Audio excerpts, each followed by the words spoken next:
The desert doesn't forgive mistakes, and out here, a cowboy's life can slip away faster than water in the sun. Imagine being lost, starving, dying under the relentless heat, and the only thing keeping you alive is the milk of a stranger.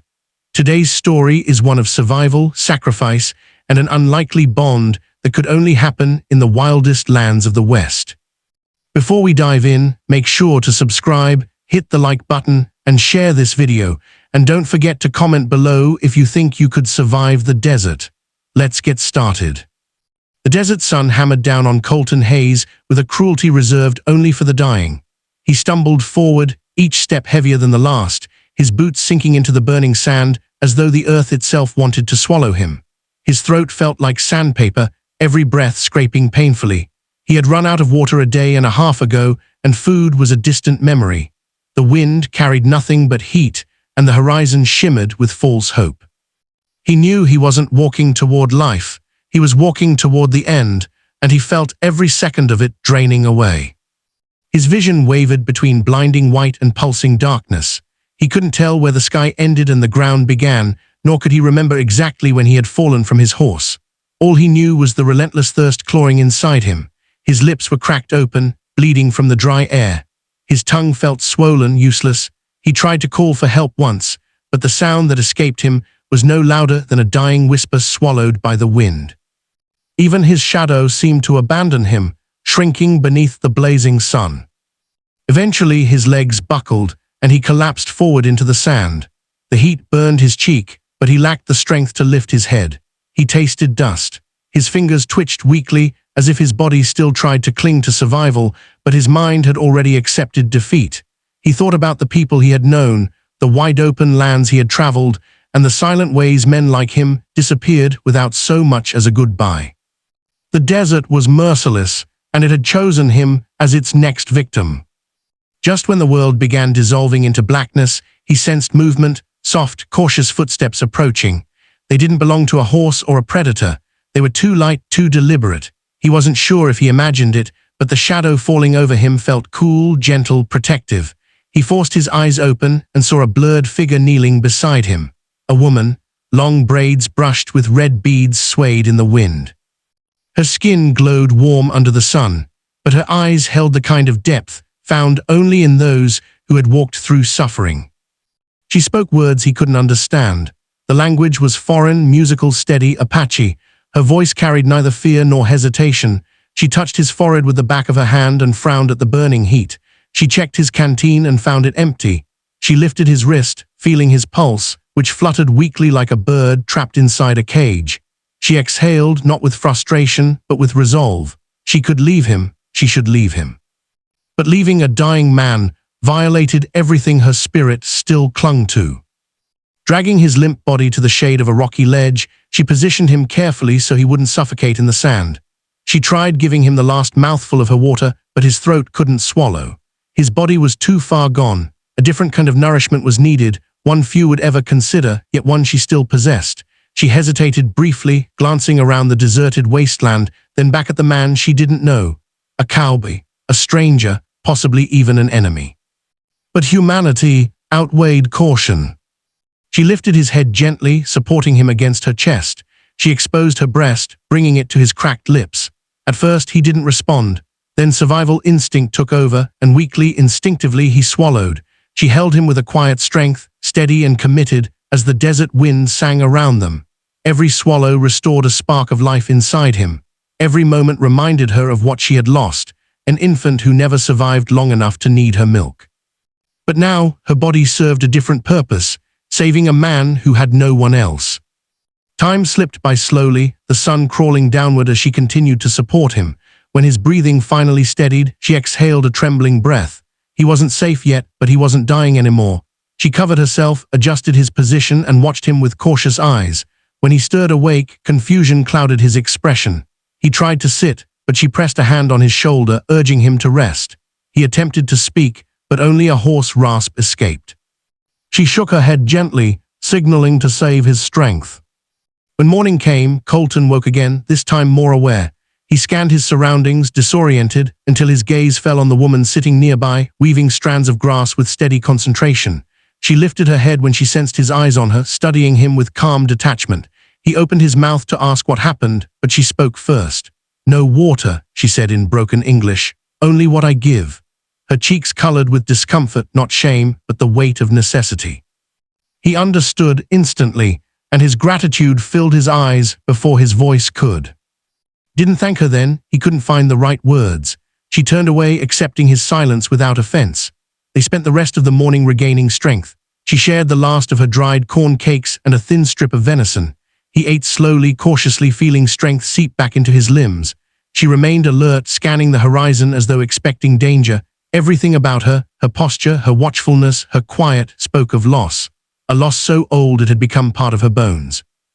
When the sun climbed high, they prepared to walk. She helped him to his feet and steadied him when his legs nearly gave out. He bristled at the helplessness, but she didn't judge. She had carried grief that dwarfed his pride. They walked slowly, her steps light and sure, his heavy and unsteady. Every now and then, she looked back to make sure he hadn't fallen behind. He noticed the necklace she wore, a string of bone beads carved with symbols he didn't recognize. She touched it often, especially when the wind blew. He knew then someone she loved had worn it. They stopped when the heat became unbearable. She built a tiny shade using her blanket and a rock. They sat together in silence, two strangers tied by circumstance and necessity. He wanted to ask her name but felt she might not want to give it. She surprised him by speaking first. "Naylan," she said simply. He repeated it, careful with the syllables, and she gave a faint nod. He told her his name. She tried to say it, struggled, then shrugged. He smiled for the first time in days. As the sun lowered once more, casting long shadows across the sand, he felt dizziness creep in again. She sensed it immediately. Without hesitation, she knelt beside him. He closed his eyes, shame flickering inside him, but she wasn't looking at him with judgment, only the same calm resolve she had shown from the start. She offered her breast again, and he accepted because life demanded it. She held him until the dizziness passed, until his breath steadied, until the desert loosened its grip once more. By the time the sun dipped behind the dunes, they had covered several long miles. The air cooled enough for Colton to breathe without feeling like his lungs were on fire. Naylan walked ahead, her footsteps light and quiet, always reading the land. He followed behind, grateful for the growing strength in his legs.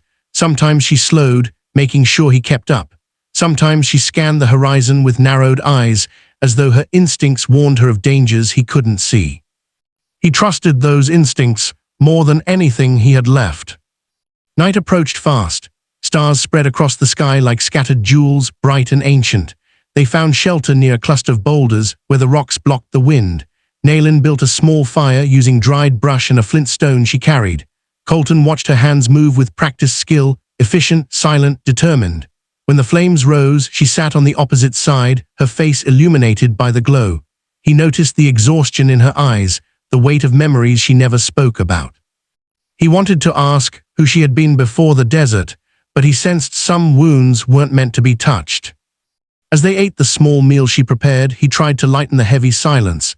"You travel alone often?" he asked softly. She shook her head once. "My husband walked with me," she said, "before the sickness took him."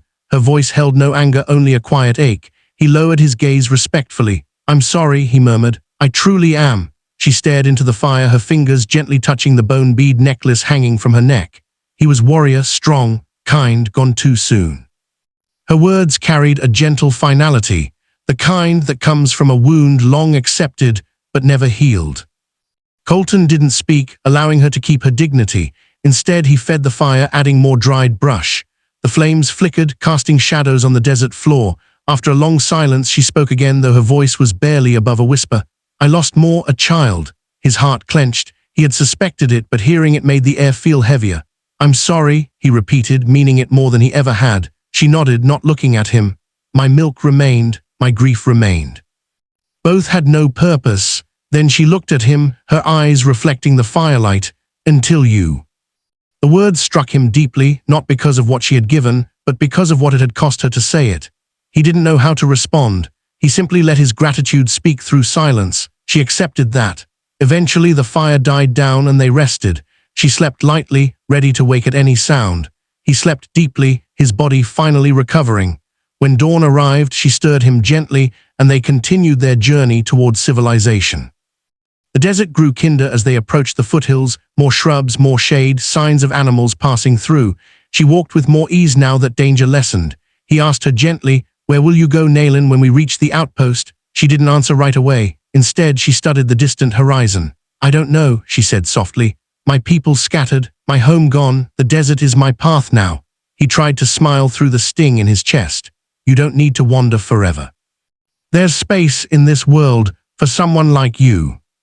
She glanced at him with a mixture of curiosity and disbelief. "With your people," his smile faded slightly, "some won't understand, some won't accept, but I don't care what they think." She looked away, not daring to hope. Hope had betrayed her too many times. They walked on, and by late afternoon, they reached a ridge overlooking a small settlement, a collection of wooden houses, a saloon, a stable, and a dusty main road cutting through the center. Smoke rose from chimneys, the smell of cooking drifting faintly through the air. Civilization. Colton breathed in relief, but Nayland remained still, her body tense. She knew what those stairs would mean. To many settlers, an Apache woman was a threat, not a person. She took a step back as though instinct pushed her to retreat. Colton turned to her firmly. "You're not walking away," he said. "Not after everything." She lowered her gaze. "Your people fear mine." He stepped closer, lowering his voice. "Then they'll have to learn something new today." Together they descended the ridge. As they entered town, heads turned. Conversations stopped. A few men stepped out of doorways, eyes narrowing. But Colton walked tall, his presence solid like a shield. When someone muttered something ugly under their breath, Colton stared them down until they fell silent. He took Nayland to the general store first. He bought her water, fresh food, bandages, and a warm blanket. She refused at first, shaking her head with stubborn pride, but he insisted. "You saved my life," he said. "Let me repay a small part of that." Behind the stable, they sat together to rest. She ate quietly, unused to the strange smells and sounds of the settlement.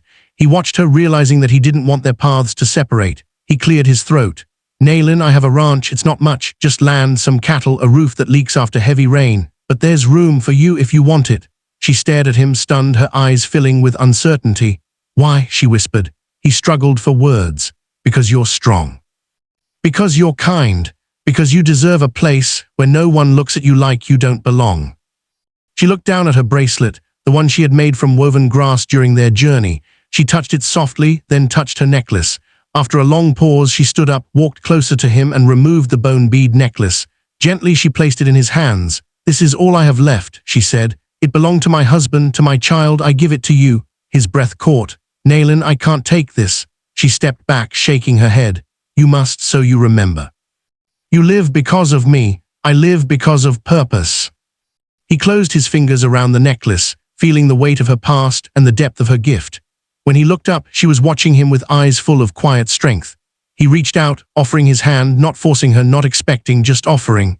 She hesitated only for a heartbeat, then placed her hand in his. In that moment, the desert, the grief, the survival, and the silence of their journey came together, binding them with something deeper than words. They walked out of the town together. Not as Cowboy and Apache widow, but as two souls who had saved each other in different ways. And though the world around them was hard, unforgiving, and filled with old wounds, they carried something stronger, a shared fire forged in the cruelest desert, kept alive by courage, sacrifice, and the human heart's stubborn refusal to give up. Their story didn't end in the sand, it began there.